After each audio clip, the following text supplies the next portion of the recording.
You see, I've always been a patient guy. Insults, I endure. Bullying, I endure. Even if someone beats the shit out of me, I endure. But family is a no-no. My father taught me that before he died.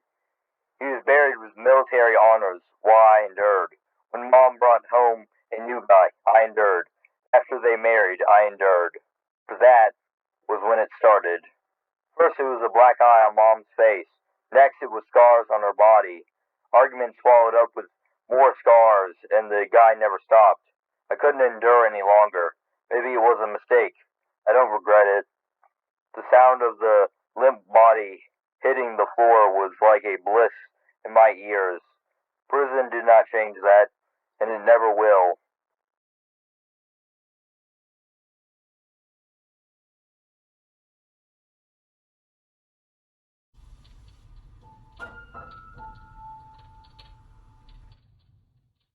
This happened to me about 6 years ago. I was either 13 or 14 years old when it happened. My palms are becoming sweaty just from thinking about the story I'm about to tell you. It took quite some courage to relive this, so I'll try to keep it short. Back in school, I had a good friend named Ryan, and well, he was my only friend. After school, we always went to his house to hang out. His house sat almost in the middle of a big grazing field, which mostly worked in our advantage as it gave us a lot of room for playing outside. Since the house was in the middle of the field, you'd have to follow a long driveway to get there. But that's enough description, so let's cut down to the flesh of the story. It was around 8 o'clock in the evening, and a huge fight broke out between my parents and me. I was frustrated and I couldn't stand it any longer, so I called Ryan's house, as I needed to break away from this mess. He picked up the phone and was surprised hearing from me at such a late hour. We were kids back then. But after hearing my story, he said that I could come over. Although he said he was going to be away at football practice until 9, so I'd have to wait for him. I agreed. A mistake. It was night, and it was dark. I didn't mind the dark, but I never liked the road that led to his house. Its wavy pattern would sometimes make me sick, especially if I was traveling in a car. But now that was not the case. I was on my bike. The disturbing part of this story will not happen on this road. It will happen once I reach the house. Parking my bike by the side of their empty garage, I walked up their front porch and, reaching the door, rang the bell. The door opened almost as soon as my finger let go of the button, giving me a jump. There was no wait. It literally opened up almost instantaneously. Then I saw. It was his mother. I always liked his mother. She was kind, sweet, and always offered her support whenever I felt down. But I could tell something was wrong with her. Her usually bright eyes seemed darker. Her hair was not neatly tied in a bun behind her head. It fell upon her shoulders. Before I had the chance to examine her further, something much more unsettling caught my eye. She was smiling. She didn't greet me or start talking. She just kept smiling and stared right at me. Feeling very uncomfortable, I asked if everything was all right. "Come inside and have some tea with me," was her answer. Before I had the chance to answer, she went back into the house. It was then that I noticed that she was wearing her bathroom robe.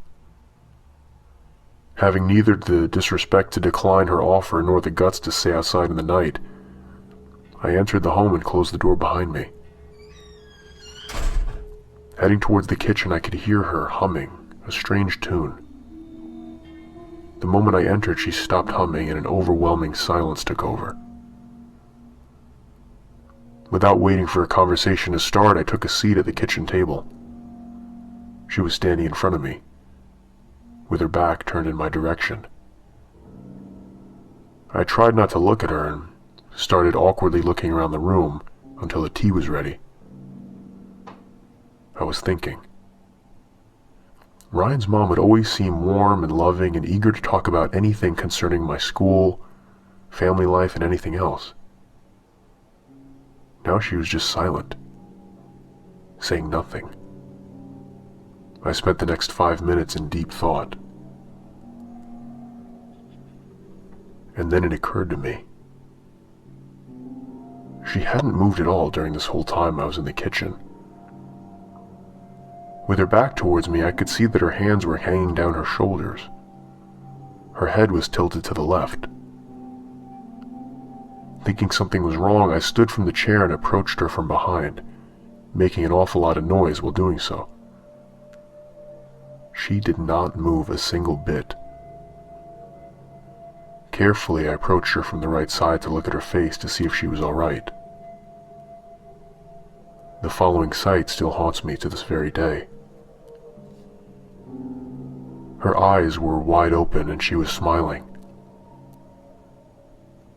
Being as unsettled as I was, I decided it'd be best to go back home.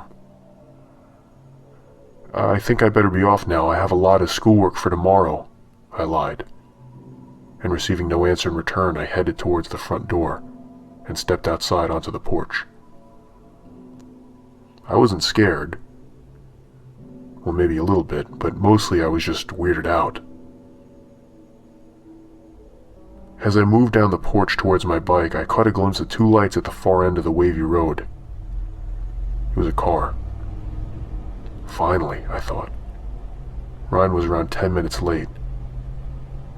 However, as the car was nearing the house, I began wondering who was driving Ryan back from football practice. His dad was at a business trip and wouldn't be back for another 2 weeks. Ryan himself was too young to drive a car, so who else? I was getting more and more anxious as the car was nearing the house. Who was driving Ryan back? The car pulled up to the garage and stopped. Ryan was the first one to get out, giving me a, "What's up, man?" But the person who came out of the car next was his mother. She noticed me and asked how everything was.